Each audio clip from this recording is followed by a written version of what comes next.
ئەوان ئەگە یەک نەگرن هیچ نەجەعات نایێنی چونکە زدی یەک دەکەن و ململانە یەک دەکەن تەنانەت پەرلەمان بە یەک دەنگی هەموو حزبەکان پێکەوە یەک دەنگ بن یەک ڕای بن نەجەعات دێنی.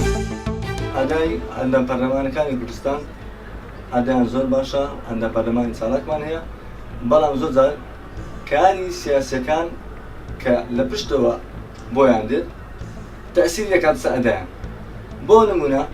بۆ نمونە ئەندە پەرلەمانەکانی گۆڕان یا ئەندە پەرلەمانەکانی یەکگرتوو یا ئەندە پەرلەمانەکانی پارتی دیموکراتی کوردستان تەسیراتی سیاسی هەیە وا دەکات ئەدایەکەیان بە تەواوی پێشکەش نەکات.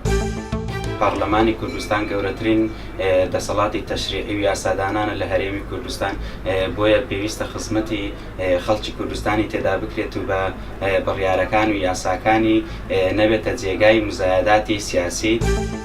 پێویستە پەرلەمانتاران لەسەر قسەی خۆیان بمێنن و ئەو قسانەی کە کردووانە بەجێ بگەینن و زیاتر کاری زیاتر بۆ حکوومەتی هەرێمی کوردستان و هاوڵاتیان بکەن.